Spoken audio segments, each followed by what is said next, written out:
दोस्तों, आप लोगों की काफी समय से डिमांड थी कि इंदू सीरीज का सीजन 3 लेकर आइए, सीजन 3 लेकर आइए, सीजन 3 लेकर आइए। तो भाई आज हम उसी को आपके सामने लेकर आ गए हैं। ये थोड़ी बड़ी और डिटेल्ड स्टोरी है, इसलिए इसे हम 2 पार्ट्स में अपलोड करेंगे। लेकिन ध्यान रहे कि सेकंड पार्ट में फर्स्ट और सेकंड दोनों पार्ट्स होंगे, यानी ये पूरा सीजन इसमें होगा, इसलिए कंफ्यूज नहीं होना है।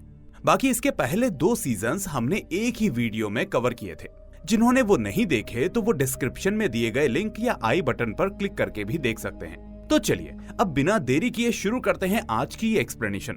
अब कहानी पिछले सीजन की उसी घटना से आगे बढ़ती है, जब चारू दासगुप्ता परिवार के आंगन में बेहोश पाई गई थी। यहाँ पुलिस मौके पर पहुंचती है और पूछताछ शुरू करती है। जेठी माँ बताती है कि उन्होंने ही सबसे पहले चारू की डेड बॉडी देखी थी। वो ये भी कहती हैं कि उन्होंने इस लड़की को पहले भी कई बार लाबोनी के साथ इस घर में आते देखा है। इस पर इंस्पेक्टर समाददार कहते हैं कि लाबोनी तो अब जीवित नहीं है, इसका मतलब चारू किसी और से मिलने यहाँ आई होगी, और वो कोई और नहीं बल्कि सुजातो ही हो सकता है, क्योंकि इस घर में चारू को केवल वही जानता है। धीरे धीरे पूरे घर में सुजातो और चारू के रिश्ते की बातें फैलने लगती हैं। तभी इंदु बीच में कहती है कि जब चारू की मौत हुई उस वक्त तो सुजातो उसके और सुंदरी के सामने ही था, तो वो किसी भी तरह से चारू का खून नहीं कर सकता। इंदु के कहने पर इंस्पेक्टर समाददार ये फैसला लेते हैं कि सुजातो को तुरंत गिरफ्तार नहीं किया जाएगा। पहले ये पता लगाना होगा कि लाबोनी की मौत के बाद चारू हर दिन दासगुप्ता हाउस की ओर क्यों देखा करती थी।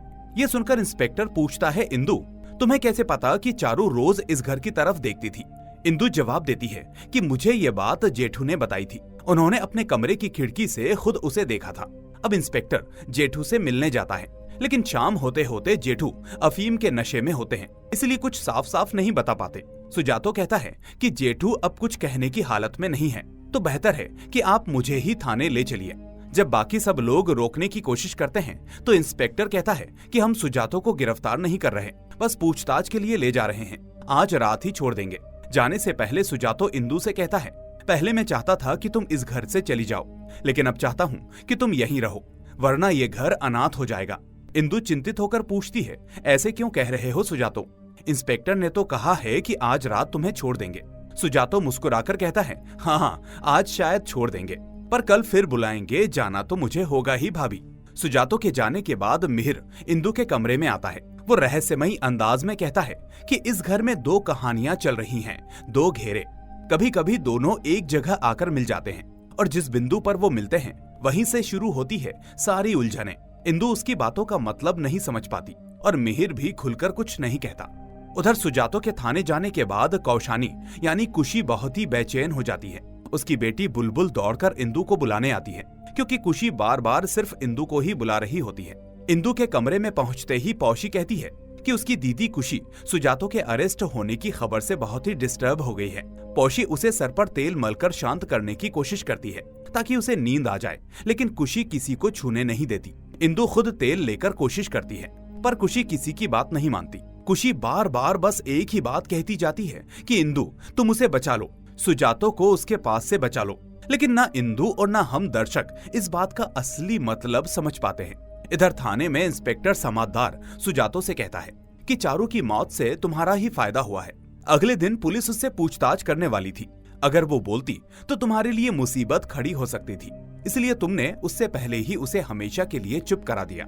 ये सुनकर सुजातो गुस्से में कहता है, न मैंने न मेरे भाई सौगत ने, किसी ने भी चारू से प्यार नहीं किया था, और जिनसे तुम असली जवाब पा सकते थे वो थे लाबोनी, सौगत और चारू, लेकिन अब तीनों इस दुनिया में नहीं है। उधर घर में सुजातो की माँ जेठू और जोठी माँ का बुरी तरह से अपमान करने लगती है और घर छोड़कर बाहर निकलने को कहती है। ये सुनकर जेठू अपने भाई की पत्नी के पांव में पड़ जाते हैं और उन्हें इस तरह से घर से बाहर ना निकालने की विनती करने लगते हैं। वो कहते हैं कि उनकी मानसिक रूप से बीमार और ससुराल से निकाली हुई बेटी कुशी और कुशी की बेटी बुलबुल का एकमात्र आसरा ये दासगुप्ता घर ही है। असल में जेठू इस घर की ही एक दुकान की देखभाल करते हैं। इस घर से अगर उन्हें जाना पड़ेगा तो इस वृद्धावस्था में वो अपनी पत्नी, बेटी और नातिन को लेकर सड़क पर आ जाएंगे। तभी इंदु जेठू से कहती है कि ऐसे किसी के पांव मत पड़ो, नर्म मिट्टी को ही सब खरोचने की कोशिश करते हैं। इंदु की बात सुनकर उसकी सास इंदु को भी घर छोड़कर चले जाने को कहती है।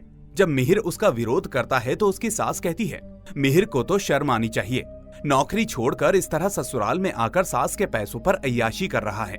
क्योंकि उसे पता है कि घर का एक बेटा सौगत तो मर गया, सुजातो को भी पुलिस पकड़कर ले गई है, इसलिए अब तो सारी संपत्ति मिहिर के कब्जे में है। अगर वो ऐसा सोच रहा है तो बहुत ही गलत सोच रहा है। इसलिए कल सुबह ही मिहिर अपनी बीवी पौशी और दोनों बेटों को लेकर इस घर को छोड़कर चला जाए। इस घर में वो और किसी को नहीं देखना चाहती, केवल उसका खास नौकर गौड़ यहाँ रहेगा, जिससे उसका काम चल जाएगा। इसके बाद इंदु की सास इंदु की माँ को फोन करके अपनी बेटी को ले जाने को कहती है, क्योंकि वो अब इंदु को भी अपने घर में नहीं रखेंगे। ये सुनकर इंदु की माँ काफी परेशान हो जाती है। उसी समय इंदु अपनी सास के पास आकर दास गुप्ता घर के फैमिली वकील का नंबर मांगती है, क्योंकि सुजातो को जमानत देकर छुड़ाना होगा। इंदु पर पूरी तरह से विश्वास ना होते हुए भी कोई उपाय ना देखकर सुजातो को छुड़ाने के लिए मजबूर होकर ही सही, पर वो अपने फैमिली वकील का नंबर इंदु को दे देती है और कहती है कि वो सुजातो से दूर रहे, नहीं तो उसका नतीजा बहुत ही बुरा होगा। इसके बाद इंदु अपने वकील को लेकर सुजातो की जमानत कराने थाने जाती है। वहां जाकर पता चलता है कि सुजातो ने खुद ही पुलिस को फोन करके कन्फेस किया है कि उसने ही ये 3 खून किए हैं और उसी कारण पुलिस सुजातो को गिरफ्तार करके ले आई है। हालांकि इंदु को पहले ही इस बात का आइडिया लग चुका था, इसलिए वो पहले ही अपने वकील से सुजातो का एक साइकाइट्रिक डिसऑर्डर का सर्टिफिकेट बनवाकर लाई थी। यहाँ वकील पुलिस से कहता है कि सुजातो का मानसिक इलाज चल रहा है, लाबोनी के मरने के बाद से उसका दिमाग ठीक नहीं है, इसलिए उसके इकबालिया बयान का भी कोई मतलब नहीं है। अब वापस आते समय सुजातो इंदु से कहता है, क्या तुम मुझे पागल साबित करना चाहती हो भाभी? इंदु कहती है, जरूरत पड़ी तो वही करना पड़ेगा, क्योंकि तुम दूसरे का दोष अपने सर पर लेना चाहते हो। सुजातो कहता है, तुम्हें किसने कहा कि मैं दूसरे का दोष अपने सर पर लेना चाहता हूँ? आज नहीं तो कल मुझे जाना ही होगा, क्योंकि मेरे अपराध का सबूत हर जगह फैला हुआ है। यहाँ इंदु सुजातो से कहती है कि दीदी यानी कुशी ने उसे बार बार कहा है कि उसे उसके हाथ से बचाओ, यानी सुजातो को ही सुजातो के हाथ से बचाना है। सुजातो अगर खुद ही अपना दुश्मन बन गया तो फिर बहुत मुश्किल हो जाएगी। वहीं सुजातो घर लौट आता है और ये देखकर उसकी माँ बहुत खुश हो जाती है, लेकिन इंदु को वो फिर से सावधान कर देती है कि इंदु सुजातो से दूर रहे और आज शाम मंदिर की आरती भी वो इंदु को ही करने को बोल देती है। अब इंदु शाम की आरती करने जाती है तो उसे वहाँ एक चिट्ठी मिलती है, जिसमें लिखा था कि अगर बचना चाहती हो तो ठीक रात 12 बजे छत पर आ जाना। इंदु ये देखकर समझ जाती है कि ये लेटर जरूर उसकी सास के लिए है, क्योंकि आज शाम की आरती उन्हें ही करनी थी। आज सुजातो वापस आया है, इसलिए उसकी सासू माँ बिजी हैं, इसीलिए इंदु ये आरती कर रही है। इधर सुजातो अपनी माँ से कहता है कि एक एक करके इस घर के सभी लोग मर रहे हैं, जो कुछ बचे हैं उसकी माँ उनको भी निकाल देना चाहती है, ये सब करना वो बंद करे। सुजातो की माँ कहती है कि ऐसे नहीं निकाला तो वो सब उसका खून चूस कर खाएंगे, सुजातो के लिए और कुछ नहीं बचेगा। सुजातो कहता है, तुमने अभी भी मुझे नहीं पहचाना। इस घर, दुकान, संपत्ति, इन सब किसी भी चीज पर मेरा कभी भी कोई लालच या मोह नहीं था। तुम जेठू और पौशी को इस घर से मत निकालो। सुजातो की बात सुनकर उसकी माँ थोड़ा तंज कसते हुए कहती है कि बड़ी बहू के रुकने के बारे में कुछ नहीं कहा। तो सुजातो कहता है, उसे और किसके लिए इस घर में रुकने को कहूँ। वहीं उनकी ये सारी बातें इंदु कमरे के बाहर खड़ी होकर सुन रही होती है। अब इंदु पौशी के कमरे में जाकर पूछती है कि मिहिर का लैपटॉप कहाँ है। इस घर में सुजातो और मिहिर के सिवा और किस किस का लैपटॉप है। यहाँ पौशी घर छोड़कर जाने के लिए अपना सूटकेस लगा रही होती है। अब इंदु के सवाल पर पौशी कहती है कि मिहिर की नौकरी ही जब नहीं है तो उसका लैपटॉप कहाँ से आया, वो तो बहुत दिनों से खराब पड़ा है। इसके अलावा वो पूछती है कि इंदु लैपटॉप लेकर क्या करेगी, क्या उसका अभी भी जासूस खेलने का शौक खत्म नहीं हुआ? इतने अपमान के बाद भी क्यों इस दासगुप्ता घर की मिट्टी को पकड़कर पड़ी है? उसकी तो पौशी जैसी मजबूरी भी नहीं है कि उसके पास जाने की कोई जगह ना हो। पौशी यहाँ एक आखिरी भरोसे में थी कि ये सूटकेस लेकर निकलते समय उसकी माँ को थोड़ी दया आ जाए और वो उसे रुकने को कह दे। इंदु कहती है कि जब तक उसे किसी सवाल का जवाब नहीं मिलता तब तक उसके मन को बिल्कुल शांति नहीं मिलेगी, और इस घर में तो हजारों सवाल हैं, और जब तक उसे इन सवालों के जवाब नहीं मिल जाते तब तक वो इस घर से कभी नहीं जाएगी। ये बातें कहकर इंदु जा ही रही थी कि तब पौशी इंदु से पूछती है, सौगत का लैपटॉप कहाँ है? यहाँ इंदु इतने दिनों तक जानती ही नहीं थी कि सौगत का भी लैपटॉप है। अब पौशी की बात सुनकर इंदु अपने कमरे में जाकर सौगत का लैपटॉप ढूंढना शुरू करती है। उस समय सुजातो इंदु के कमरे में आकर इंदु को चारों तरफ कुछ ढूंढते हुए देखकर कहता है, क्या वो यहाँ से जाने की तैयारी कर रही है या कुछ ढूंढ रही है? इंदु कहती है कि वो सौगत का लैपटॉप ढूंढ रही है। सुजातो पूछता है कि क्या इंदु को सौगत का लैपटॉप ही चाहिए या कोई भी लैपटॉप चल जाएगा। तब इंदु कहती है क्या सुजातो अपना लैपटॉप उसको देगा। सुजातो कहता है नहीं दूंगा। इंदु जैसी चतुर लड़की के पास सुजातो क्या कोई भी अपना लैपटॉप नहीं देगा, फिर चाहे वो सुजातो हो, मिहिर हो या पौशी। ये सुनकर इंदु हैरान हो जाती है कि पौशी के पास भी लैपटॉप है। हालांकि इतनी बातचीत होने के बावजूद पौशी ने भी ये इंदु को नहीं बताया था कि उसका भी लैपटॉप है। तभी यहाँ इंदु वो चिट्ठी सुजातो को देती है जो उसे पूजा घर से मिली थी। इंदु ये भी कहती है कि ये चिट्ठी निश्चित ही उसकी माँ के लिए लिखी गई है, नहीं तो ये पूजा घर में कैसे आएगी। उसने तो आरती ऐसे ही की थी, उसकी माँ ही हर दिन शाम की आरती करती हैं। सुजातो उस चिट्ठी को पढ़कर सोच में पड़ जाता है कि उसकी माँ को डराने के लिए ये चिट्ठी कौन लिख सकता है। अब बातों बातों में सुजातो इंदु से कहता है उसकी माँ के अनुसार गौड़ काका जेठू का सामान इकट्ठा करने गए हैं इस घर से बाहर निकालने के लिए।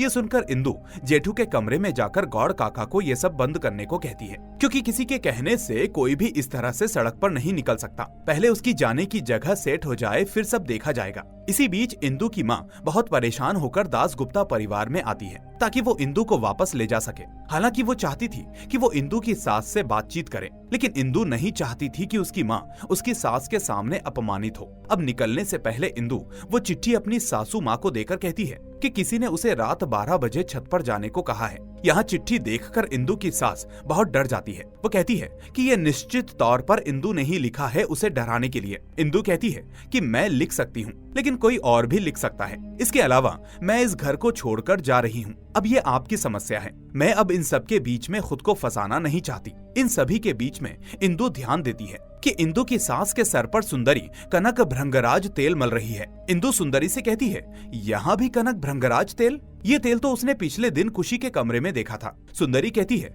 ये तेल तो सारे घर में ही फैला हुआ है, ये तो बड़े बाबू यानी जेठू जी की दुकान का तेल है। इंदु कहती है उनकी दुकान में तेल मिलता है क्या? जेठू की किराना दुकान है? सुंदरी कहती है किराना दुकान तो नहीं है, लेकिन ये तेल साबुन। और सुंदरी कुछ और कहने जा रही थी कि तभी इंदु की सास सुंदरी को रोककर कहती है एक तो मेरा सर दर्द से फटा जा रहा है और ऊपर से ये कान के पास बातें किए जा रही है। सुंदरी कहती है आपका सिर दर्द अब बिल्कुल ठीक हो जाएगा, तेल मल दिया है, अब आप खर्राटे लेकर सोएंगी। इसके बाद इंदु अपनी माँ के साथ दास गुप्ता घर से निकल जाती है। वहीं रात 12 बजने से ठीक 5 मिनट पहले ही गौड़ इंदु की सास को बुलाने आता है, क्योंकि उन्होंने गौड़ को बुलाने को कहा था। लेकिन इंदु की सास तब बेसुध हो रही होती है। कई बार बुलाने के बाद वो जवाब देती है। इसके बाद ही हम देखते हैं कि गौड़ छत पर जा रहा है। सामने इंदु की सास भी देखती है, हालांकि उनका मुंह दिखाई नहीं देता। वहीं गौड़ के पीछे सुजातो और इंदु भी होते हैं। गौड़ इंदु को देखकर कहता है तुम वापस आ गई? अगर वापस आना ही था तो ड्रामा करके क्यों गई थी? सुजातो और इंदु कहते हैं पहले तुम बताओ कि तुम इतनी रात को छत पर क्या कर रहे हो? तब गौड़ कहता है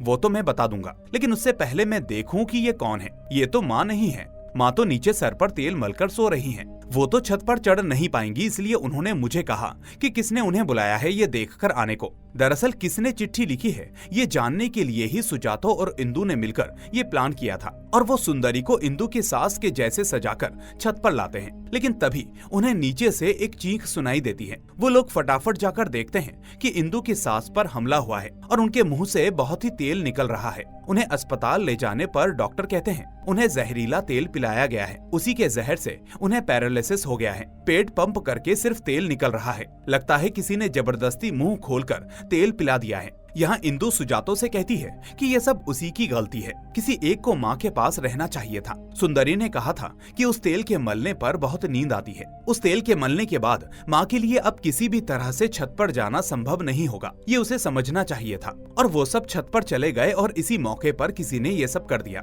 सुजातो कहता है कि सच में ये उसके भी दिमाग में नहीं आया। सुजातो यहाँ जेठू और जेठी माँ को घर चले जाने को कहता है। सुंदरी इंदु को फोन करके कहती है कि उसने इंदु के कहने पर जेठू के कमरे में हर जगह कनक भृंगराज तेल ढूंढा, लेकिन उसे एक भी तेल की शीशी नहीं मिली, क्योंकि गौड़ ने तो उनका सब सामान पहले ही बांध दिया था। उनका कमरा तो लगभग खाली है। फिर इंदु कहती है कि उसे अब कुछ भी ढूंढने की जरूरत नहीं है। तभी घर की घंटी बजती है, इसलिए सुंदरी फोन रख देती है। इसके बाद इंदु पौशी से पूछती है कि इतनी रात को वो माँ के कमरे में क्या कर रही थी। तो यहाँ पौशी पूछती है कि आखिर इंदु कहना क्या चाहती है। पौशी ने अपनी माँ को जहरीला तेल पिला दिया है। इंदु कहती है उसने ये बात एक बार भी नहीं कही, बल्कि पौशी ना होती तो कोई जान ही नहीं पाता कि उसकी माँ के साथ ऐसा हुआ है। यहाँ कुछ और भी खराब हो सकता था, लेकिन पौशी वहाँ क्यों गई थी? इंदु की बातों के दबाव में आखिरकार पौशी मान जाती है कि उसी ने वो चिट्ठी लिखकर अपनी माँ को डराना चाहा था, ताकि उसकी माँ अकेले रहने से डरे और पौशी और जेठू को घर में ही रख ले।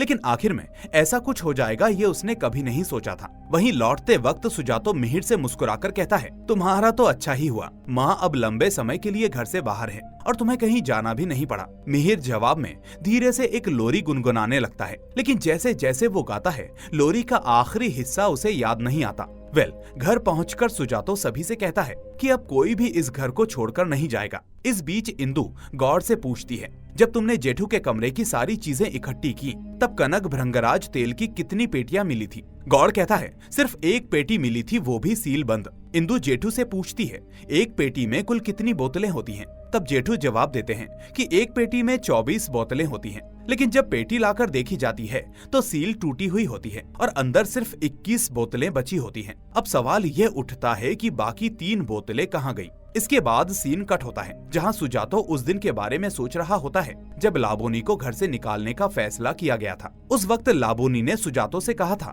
क्या दोष सिर्फ मेरा है, तुम्हारा कोई दोष नहीं, इस घर में किसी का कोई दोष नहीं। तब सुजातो ने बोला था कि मैं बस इतना जानता हूँ कि तुमने मुझे कभी प्यार नहीं किया, इसलिए मेरे सामने किसी भी तरह की विनती करने का तुम्हें कोई अधिकार नहीं है। लाबोनी ने पलटकर पूछा था, तुमने मुझसे प्यार किया था? तब सुजातो बोला कि मेरे लिए जो कुछ भी करना संभव था मैंने वो सब किया, इससे ज्यादा कुछ और मत मांगो वरना अपना विनाश खुद बुलाओगी। अब सीन वापस से प्रेजेंट में आता है, जहां सुजातो मन ही मन सोचता है कि मैंने उसे अलर्ट किया था लेकिन उसने मेरी बात नहीं मानी। उधर सुंदरी इंदु से कहती है, कनक भृंगराज तेल सर पर मलने से बहुत गहरी नींद आती है, जैसे कोई अजीब सा नशा चढ़ जाता हो। एक बार मैंने रात को वो तेल लगाया था तो अगले दिन सुबह तक उठ नहीं पाई थी। तो इंदु कहती है, इसका मतलब जिस तेल को लगाने से नशे जैसी नींद आती है उसी तेल की पेटी में जहर मिला हुआ था। क्या जहर उसी तेल में है या किसी ने जानबूझकर तेल में जहर मिलाया? फिर इंदु सुजातो से कहती है कि जिस दिन चारू मरी थी उस दिन तुमने मुझसे कहा था कि तुम मेरी बहन मिली को नहीं बुलाना चाहते थे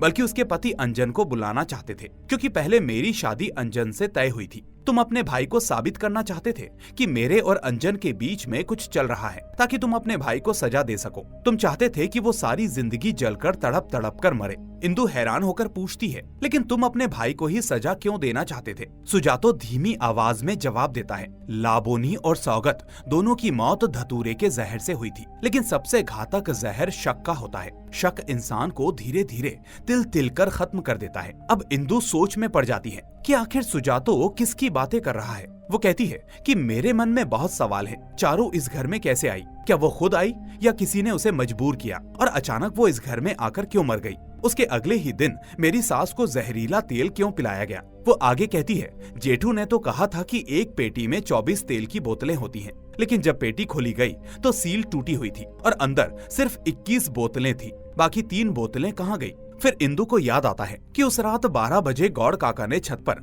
माँ को सही हालत में देखा था, लेकिन इसका गवाह कौन है? ये भी तो हो सकता है कि छत पर जाने से पहले गौड़ काका ने ही माँ को जहरीला तेल पिला दिया हो। तभी अचानक सुंदरी भागती हुई आती है और कहती है, इंस्पेक्टर समझदार आ गए हैं। इंस्पेक्टर अंदर आते हैं और कहते हैं कि चारू के पेट में भी धतूरे का जहर पाया गया है और इंदु की सास के पेट में जो तेल मिला था उसमें भी वही जहर था। सुजातो, इंदु और इंस्पेक्टर समझदार तीनों मिलकर जेठू और जेठी माँ के कमरे में जाते हैं। वहाँ वो सभी ये देखकर सन्न रह जाते हैं कि वो तेल जेठू की ही दुकान का था। अब चूंकि 24 में से 3 बोतलें गायब थीं, तो इंस्पेक्टर बाकी तेल की पेटी फॉरेंसिक जांच के लिए भेज देते हैं। वो जाते जाते जेठू से सख्ती से कहते हैं, अगर फॉरेंसिक रिपोर्ट में जरा सी भी गड़बड़ निकली तो हमें आपको गिरफ्तार करना पड़ेगा। उस दिन इंदु छिपकर सुजातो के कमरे में आकर उसका लैपटॉप खोलने की कोशिश करती है, लेकिन पासवर्ड न होने के कारण वो खुल नहीं पाता। हालांकि लैपटॉप के बैग में इंदु को एक ड्राइव मिलती है। अब साइबर कैफे में जाकर वो देखती है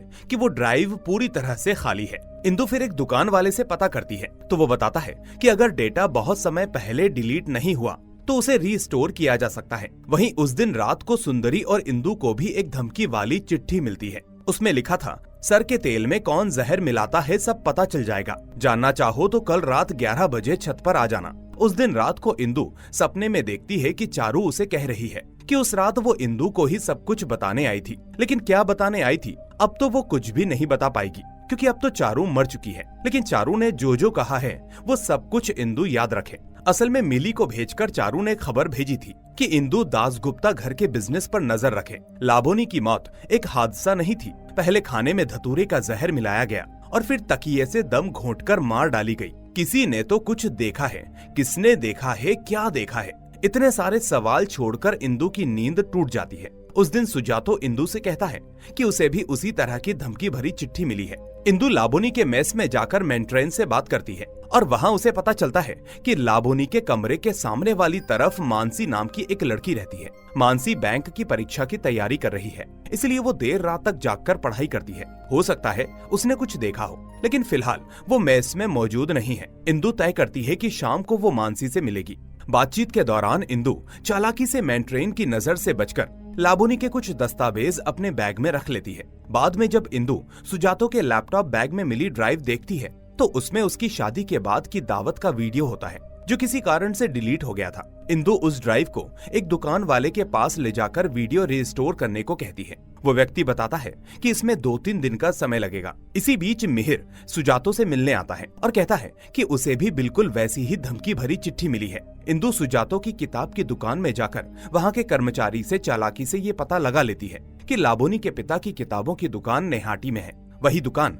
जहाँ सुजातो किताबें भेजकर मदद करता था। उधर तेल फॉरेंसिक टेस्ट के लिए भेजे गए थे, जिससे जेठू बहुत परेशान थे। तभी सुजातो घर आकर हंसते हुए बताता है कि रिपोर्ट में आया है कि उन तेलों में कोई जहर नहीं है। ये सुनकर जेठू थोड़ा रिलैक्स हो जाते हैं। तभी जेठी माँ सुजातो को एक और धमकी भरी चिट्ठी दिखाती है जो उन्हें मिली थी। कुछ समय के बाद सुजातो को अपनी दुकान के मैनेजर जनार्दन बाबू से पता चलता है कि इंदु नेहाटी में लाबोनी के पिता की दुकान के बारे में पूछताछ कर रही थी। वो तुरंत इंदु को फोन करता है और समझ जाता है कि इंदु नेहाटी जा रही है सीधे लाबोनी के पिता से मिलने। नेहाटी पहुंचकर इंदु लाबोनी के पिता से मिलती है और अपना परिचय देती है। लाबोनी के पिता उसे अपने घर ले जाते हैं। वहाँ इंदु बताती है कि लाबोनी को दासगुप्ता परिवार से इसीलिए निकाल दिया गया था क्योंकि वो गर्भवती थी और वो बच्चा सुजातो का नहीं था। लेकिन इंदु को लाबोनी के कमरे से एक मेडिकल दस्तावेज मिला है जिसमें सुजातो ने खुद लाबोनी को अपनी पत्नी के रूप में और उसके गर्भ के बच्चे को अपना बच्चा मानकर हस्ताक्षर किए थे। इंदु सवाल करती है, अगर लाबोनी ने सच में कोई भयानक अपराध किया था तो फिर सुजातो ने उसके रहने और खाने की जिम्मेदारी क्यों ली और लाबोनी के पिता की दुकान की मदद क्यों की? लाबोनी को तो घर छोड़ना पड़ा क्योंकि वो गर्भवती थी, लेकिन मेडिकल दस्तावेज में तो पिता के रूप में सुजातो का ही नाम दर्ज है। इंदु की बातें सुनकर लाबोनी के पिता बहुत गुस्सा हो जाते हैं और उसे तुरंत घर से निकल जाने को कहते हैं। बाहर निकलते समय इंदु शांत स्वर में कहती है, दरअसल मैं एक ऐसे गोलक चक्र में फंस गई हूँ जिसमें मैं खुद नहीं आई। मुझे जबरदस्ती इसमें घसीटा गया है और मेरी जिंदगी बर्बाद कर दी गई है। अब मैंने तय किया है कि इस खेल का अंत में देखे बिना नहीं जाऊंगी। अब इंदु मानसी से मिलती है और बताती है कि लाबोनी के मरने वाले दिन उसने चारू को लाबोनी से बात करते हुए देखा था। चारू ने कहा था कि तुमने अपना नुकसान करके मेरा फायदा किया है, इसलिए तुम्हारा धन्यवाद। ये कहकर चारू चल दी थी, लेकिन चलते चलते अचानक किसी को देखकर वो छुप गई थी। मानसी ने वही देखा, लेकिन उसने ये नहीं बताया कि चारू किसे देखकर छुपी थी। अब इंदु को मानसी की बात पर शक होता है। उसे लगता है कि मानसी सब सच नहीं बता रही, क्योंकि चारू जिसको भी देखकर छुपी थी, मानसी को वो चेहरा दिखाई देना चाहिए था। वो इसे कैसे नहीं देख सकती, ये बात इंदु के समझ में नहीं आती। घर लौटकर इंदु सुंदरी से पूछती है कि उसकी शादी की दावत में हमारे व्यापार के सारे कर्मचारी बुलाए गए थे क्या? सुंदरी बताती है कि केवल सौगत के फर्नीचर की दुकान के कर्मचारी वहां बुलाए गए थे और बाकी व्यापार के कर्मचारियों को खाने के पैकेट भेजे गए थे। इसके बाद इंदु कुशी के पास जाती है और याद दिलाती है कि बहुत दिनों पहले उसने कुशी के बक्से में एक कैटरर का विजिटिंग कार्ड देखा था, वही कैटरर जिसने दावत कराई थी। कुशी वो कार्ड संभाल कर रखे हुए थी और अब वो इंदु को दे देती है। कुशी के पास से इंदु सुजन और कुशी के शादी के कार्ड की कॉपी भी ले लेती है, जिसमें शादी की तारीख 18 फरवरी लिखी होती है। इंदु ये दोनों चीजें अपने पास रख लेती है, कैटरर का कार्ड और शादी का कार्ड, क्योंकि उसे लगता है कि ये चीजें आगे काम आ सकती हैं। तभी सुजातो इंदु के कमरे में आता है और पूछता है कि उसकी जासूसी कैसी चल रही है। इंदु कहती है कि उसने बहुत पहले ही एक बात कही थी कि इस घर में सबसे रहस्यमयी इंसान तुम हो। सुजातो पूछता है कि नैहाटी जाकर क्या उसका विचार बदल गया, पर इंदु जवाब में कहती है कि उसकी शंका और भी पुख्ता हो गई है। वो कहती है कि या तो तुम एक बहुत अच्छे इंसान हो या फिर तुम मेरी कल्पना से भी परे एक शैतान। इंदु सीधे मुद्दे पर आकर पूछती है कि लाबोनी के गर्भ में पल रहे बच्चे का पिता असल में कौन था। उसने लाबोनी के मेडिकल कागजात देखे हैं जिसमें सुजातो ने हस्ताक्षर करके खुद को उस बच्चे का पिता बताया है। पर इंदु मानती है कि यह पक्का नहीं है कि सुजातो असल में पिता है या नहीं। लेकिन अगर सुजातो पिता नहीं था तो फिर उसने क्यों उनकी जिम्मेदारी ली? इसी बात से इंदु परेशान है। इंदु अस्पताल का वही कागज सुजातो को दिखाती है जिस पर सुजातो का हस्ताक्षर है।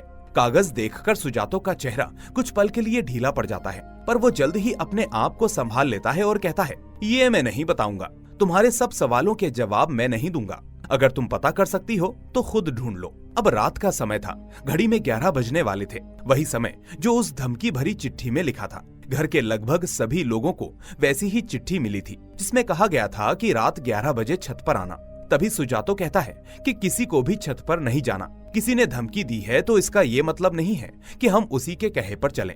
मिहिर और इंदु दोनों का मानना था कि सबको मिलकर छत पर जाना चाहिए ताकि जो भी खेल चल रहा है उसका सच सामने आ सके। लेकिन जैसे ही 11 बजने में 5 मिनट बाकी थे, अचानक किसी ने पीछे से मिहिर के सर पर वार किया। मिहिर जमीन पर गिर पड़ा, सिर से खून बहने लगा। सब घबरा गए, उसे तुरंत अस्पताल ले जाया गया। इस घटना के कारण उस रात किसी का भी छत पर जाना नहीं हो पाया। अब रात बीतती है लेकिन खतरा टला नहीं था। इंदु जब अपने कमरे में सो रही होती है तभी किसी ने दरवाजे के नीचे से 2 जलते हुए नारियल के छिलके फेंक दिए और बाहर से दरवाजा बंद कर दिया। कुछ ही मिनटों में पूरा कमरा घने धुएं से भर गया। इससे इंदु को सांस लेने में तकलीफ होने लगती है और उसकी नींद टूट जाती है। वो दरवाजा खोलने की कोशिश करती है लेकिन वो बाहर से बंद होता है। अपनी पूरी ताकत से इंदु दरवाजे को धक्का देती है, बार बार जोर जोर से चिल्लाती है और आखिरकार सुजातो आकर दरवाजा खोल देता है। वो इंदु को बाहर खींचता है। इंदु की हालत खराब होती है, उसकी आंखों में धुआं भर गया था और खांसी रुक नहीं रही थी। अब इंदु की हालत थोड़ी नॉर्मल होने पर वो सुजातो से पूछती है, क्या हुआ था? सुजातो कहता है कि किसी ने तुम्हारे कमरे के दरवाजे की कुंडी बाहर से बंद करके अंदर खिड़की से नारियल की जटा फेंक दी थी। इंदु कहती है कि उस नारियल की जटा में धतूरे का पाउडर मिलाया गया था। उस धुएं में उसे गंध आ रही थी और वो हेलुसिनेट हो रही थी, यानी उसे भी बाकियों की तरह धतूरे से मारने की कोशिश की गई थी। इसके बाद बुलबुल भी सीढ़ियों से उतरते हुए गिर जाती है। डॉक्टर आकर बुलबुल को देखकर जाते हैं। उससे बात करते हुए इंदु को पता चलता है कि परसों बुलबुल का जन्मदिन है। इंदु जब बुलबुल को अपने पास सुलाने के लिए ले जाती है तो बुलबुल कहती है कि वो रात में जाग कर बुरे लड़कों से माँ की रखवाली करती है। इसके अलावा बुलबुल इंदु से पूछती है, क्या सौगत यानी बड़े मामा एंजल थे या डेविल? बड़े मामा ने उसे क्यों कहा था कि बुलबुल के पिता राक्षस है? अब बुलबुल के मुंह से ये बात सुनकर इंदु को पूरी रात नींद नहीं आती। अब सुबह सुबह सुंदरी इंदु के पास छत पर आती है। इंदु उससे पूछती है, सुजातो कैसा आदमी है? सुंदरी बताती है कि सुजातो थोड़ा शक करने वाला तो है लेकिन उसका दिल अच्छा है। हालांकि ये शक अक्सर बाहर वाले उसके दिमाग में डालते हैं। साथ ही वो बताती है कि इस घर के अंधेरे में बहुत रहस्य छुपे हुए हैं जिनके बारे में सिर्फ उन्हें पता चलता है जो रात भर जागते हैं। तभी अचानक सुजातो छत पर आ जाता है जिसे देखकर सुंदरी चुप हो जाती है। अब दोपहर में इंदु अस्पताल में मिहिर से बात करने जाती है। मिहिर यहाँ इंदु को उस दिन के पूछे गए सवाल का जवाब देता है कि इंदु की शादी के प्रोग्राम के अगले दिन कुशी का सिर अगर बालकनी में फूटा था तो बैठक वाले कमरे में खून कैसे आया? मिहिर बताता है कि उस दिन जब कुशी मिहिर से टकराकर बालकनी में गिरी थी तब उसका सिर पहले से ही फूटा हुआ था।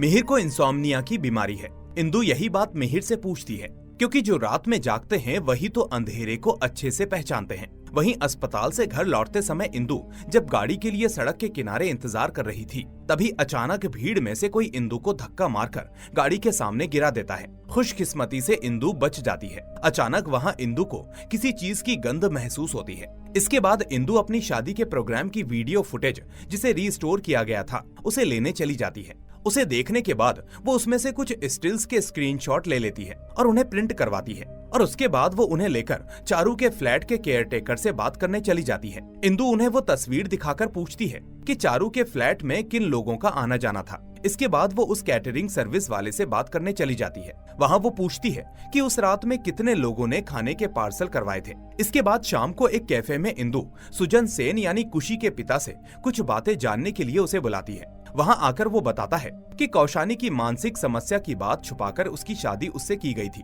शादी के बाद उसे सब पता चल गया था, फिर भी उसने इंसानियत के नाते कुशी को उसके बच्चे को जन्म देने तक उसके घर में ही रहने दिया। लेकिन यहाँ सुजन बुलबुल के पिता होने से इनकार कर देता है। इस पर इंदु कहती है, क्या 7 महीने में बच्चा होना पॉसिबल नहीं? जो सुजन बुलबुल से इनकार कर रहा है। सुजन कहता है कि बच्चा होना तो दूर की बात है, कौशानी के साथ उसकी सुहागरात भी नहीं हुई थी उस दिन सुहागरात को कौशानी सुजन से बहुत डरकर चिल्ला उठी थी। उसने बेबस होकर पूछा था कि क्या मुझे तुम्हारे साथ भी सोना पड़ेगा, नहीं तो क्या तुम मुझे मारोगे, घर से निकाल दोगे। इसके बाद जब इंदु घर लौटती है तो बुलबुल दौड़कर आती है और उसे बताती है कि उसकी माँ ने छत पर खुद को कमरे में बंद कर लिया है। इधर हम देखते हैं कि खुशी छत की रेलिंग पर चढ़कर नीचे कूदने की कोशिश कर रही है। तभी लास्ट मोमेंट पर इंदु आकर उसे रोक लेती है। इंदु खुशी को गले लगाकर कहती है, तुम्हें अब और तकलीफ सहनी नहीं पड़ेगी। यहाँ इंदु उसे कमरे में लाती है और उसके गीले कपड़े बदलवाती है। सुजातो भी बुलबुल से ये खबर सुनकर दौड़ता हुआ आता है। अब इंदु सुजातो पर बहुत ही गुस्सा होकर कहती है, अगर तुम सब घर वाले आपस में बात करते और एक दूसरे पर भरोसा करते तो इस घर में इतनी दर्दनाक घटनाएं नहीं होती और खुशी दीदी को भी ये कदम उठाने के लिए मजबूर नहीं होना पड़ता। तभी सुजातो बात को टालने के लिए मिहिर को अस्पताल से लेने जाने की बात कहकर बाहर निकल जाता है। इंदु भी उसे बुलाती हुई उसके पीछे पीछे बाहर आती है, लेकिन तभी घर पर पुलिस आ जाती है। इंदु ने ही आज इंस्पेक्टर को यहाँ बुलाया था। इंदु कहती है कि वो सब जान चुकी है, इसलिए उसने आज पुलिस को यहाँ बुलाया है। इस पर जेठी माँ कहती है कि इस घर की बदनामी तो तुम्हारी भी बदनामी है, तुम तो इसी घर की बहू हो। उस बात के जवाब में इंदु कहती है, नहीं ऐसा नहीं है, इतने दिनों से इस घर में जो हो रहा था वो अपराध था और आप लोगों ने इस अपराध को रोकने के लिए कुछ नहीं किया, इसलिए मुझे बाहरी होकर भी इसमें दखल देना पड़ा। तब तक पौशी और मिहिर भी अस्पताल से लौटकर आते हैं और ये सब देखकर हैरान हो जाते हैं। यहाँ पुलिस लाबोनी, सौगत और चारू के खून के आरोप में सुजातो को गिरफ्तार करने लगती है। ऑफिसर यहाँ सुजातो से सवाल करते हैं कि सुजातो ने तो लाबोनी के खून के बाद पूछताछ के समय कहा था कि कामकाज के दबाव के कारण लाबोनी के साथ उसका लगभग 4 महीने से शारीरिक संबंध नहीं हुआ था। इस पर इंदु कहती है कि ये बिल्कुल सच नहीं है। असल में उस समय सुजातो के संबंध लाबोनी और चारू दोनों से चल रहे थे। सुजातो ने तो लाबोनी के बच्चे के पिता होने से इनकार करके उसे भगा दिया था, तो उसने लाबोनी के रहने खाने की रिपोर्ट में बच्चे के पिता के रूप में दस्तावेज पर साइन क्यों किए थे? लाबोनी के बच्चे का पिता कौन है और उसने लाबोनी का खून क्यों किया? जब सब लोग इंदु की बात पर भरोसा नहीं करते तो इंदु कहती है कि लाबोनी की मेस के एक आदमी ने उस दिन सुजातो को लाबोनी के पास जाते हुए देखा था। तभी वहाँ जेठू कमरे से बाहर आते हैं। जब वो पूछते हैं कि क्या हुआ तो जेठी माँ उन्हें सब बता देती है। खुशी भी तब कमरे से बाहर आ जाती है। वहीं ऑफिसर अब सुजातो को हथकड़ी लगा देते हैं। ये देखकर जेठू ऑफिसर से पूछते हैं कि इसको कितनी सजा हो सकती है। ऑफिसर कहते हैं कि चूंकि सुजातो पर 3 खून का दोष है, इसलिए उसे आजीवन कारावास या फांसी हो सकती है। ऑफिसर जब सुजातो को लेकर जाने लगते हैं तभी जेठू जो कहते हैं उसे सुनकर सभी के होश उड़ जाते हैं। वो बताते हैं कि असल में सुजातो ने नहीं बल्कि उन्होंने ये खून किए हैं। इस पर सुजातो उन्हें शांत रहने के लिए कहता है।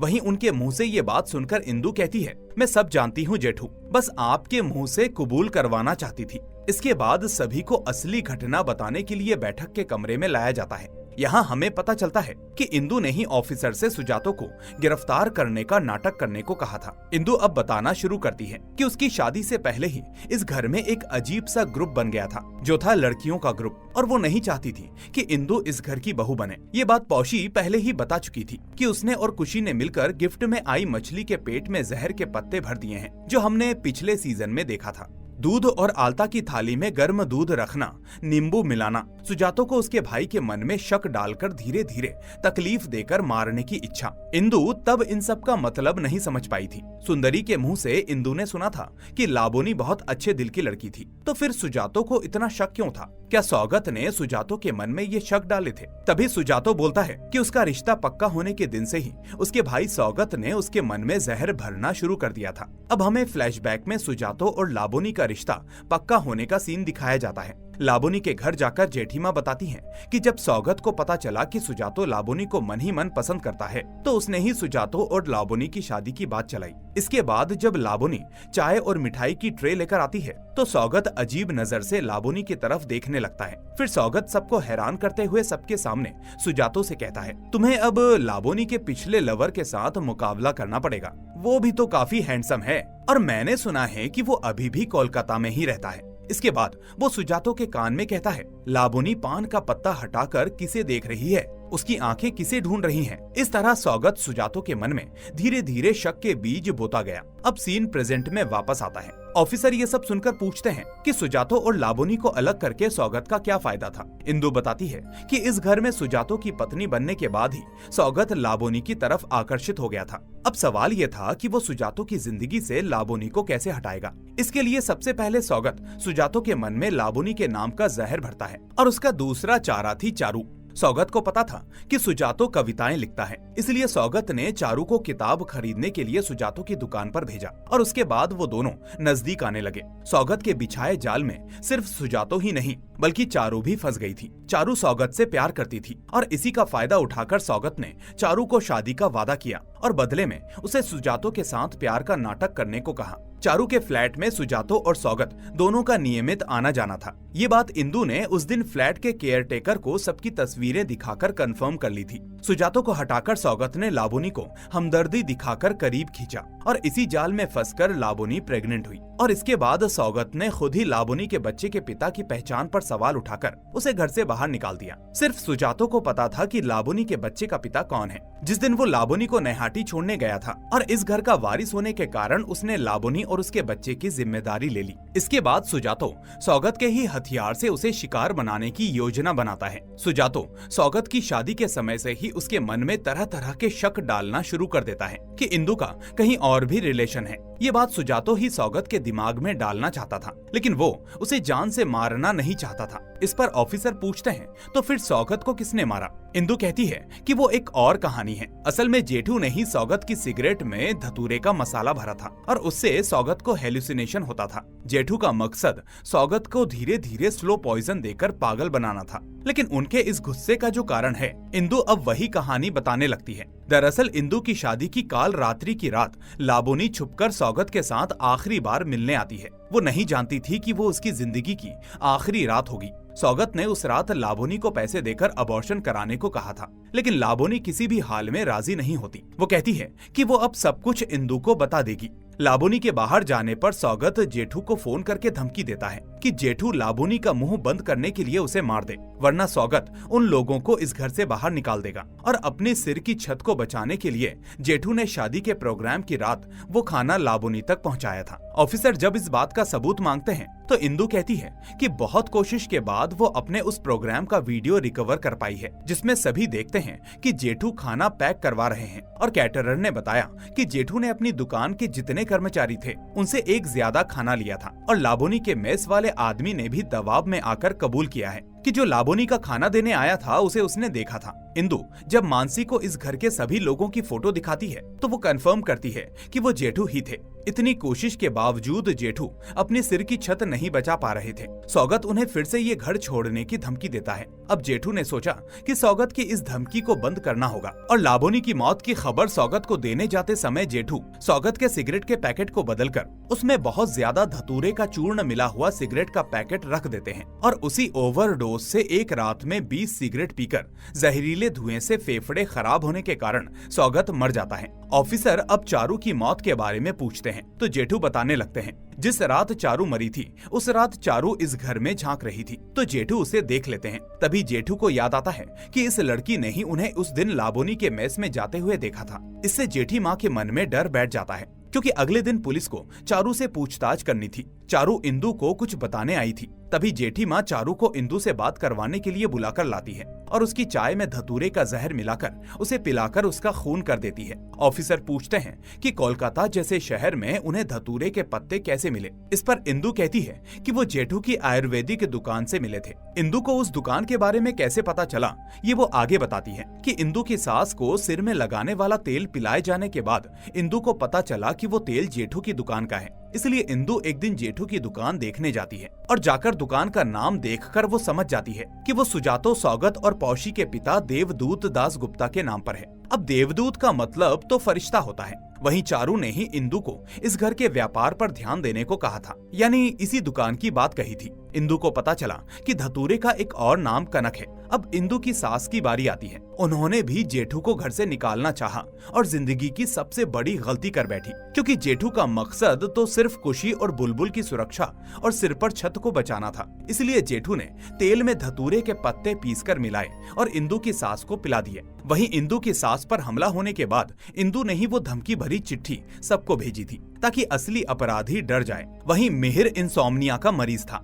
इसलिए उसे रात के अंधेरे में हुई गुप्त बातों के बारे में पता चल गया था और इसीलिए उस रात मिहिर के छत पर जाने से पहले जेठू ने उसके सिर पर अचानक धतूरे के पत्ते पीसने वाले ओखली से वार किया था। इंदु को मिहिर के जख्मों पर गंध आई थी। इसके बाद जेठू इंदु के कमरे में धतूरे का बीज का धुआं देने वाली जलती हुई जटा फेंक देते हैं। इससे जेठू ने सोचा था कि इंदु शायद जहरीले धुएं से मर जाएगी। उस समय भी इंदु को वही गंध आई थी और आज सुबह जब भीड़ में से किसी ने इंदु को धक्का मारकर गाड़ी के सामने गिराया था, तब भी इंदु को वही गंध आई थी। ये गंध आयुर्वेदिक दवा बनाते बनाते जड़ी बूटियों के बढ़ते रहने से इंदु के हाथों की एक अजीब सी गंध बन गई थी। इंदु को यही गंध आ रही थी और उसी से इंदु ने जेठू की पहचान की। अब ऑफिसर पूछते हैं कि क्या जेठू ने सिर्फ सुरक्षा और सिर की छत बचाने के लिए इतना बड़ा काम किया है। इस पर इंदु कहती है इसके अलावा एक और बड़ा कारण है। मिहिर ने एक बार कहा था कि इस घर में 2 घेरे हैं और वो घेरे बीच बीच में एक दूसरे को काटते भी हैं। तो वो 2 घेरे कौन हैं? वो 2 घेरे 2 गर्भों की कहानी है,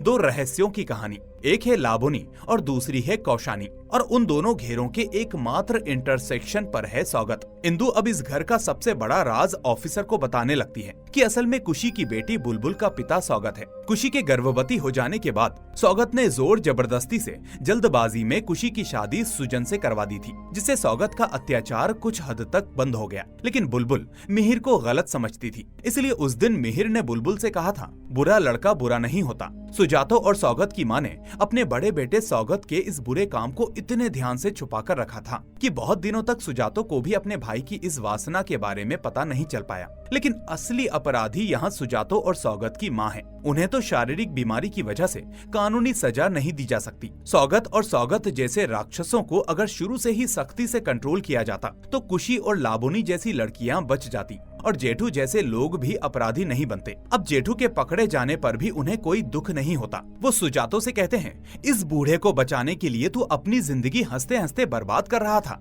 असल में देवदूत तू है। इसके बाद वो सुजातो के हाथ में सबकी जिम्मेदारी सौंप कर चले जाते हैं। अब अगले दिन सुबह इंदु अपनी विधवा जिंदगी छोड़कर बैग पैक करके निकलने की तैयारी करती है। ये देखकर सुजातो कहता है जा रही हो? इंदु कहती है इस घर में रहने का अब कोई कारण नहीं है। इस पर सुजातो कहता है तुम्हें रोकने का मेरा कोई हक नहीं है ना? इंदु कहती है हक होता तो रोकते। और यहीं पर इस सीरीज का होता है दी एंड। तो दोस्तों आपको ये स्टोरी कैसी लगी हमें कमेंट करके जरूर बताएं। साथ ही वीडियो पसंद आई हो तो इसे लाइक करके चैनल को सब्सक्राइब करना मत भूलना। हम फिर मिलेंगे एक और ऐसी ही शानदार कहानी के साथ। Till then take care and thanks for watching.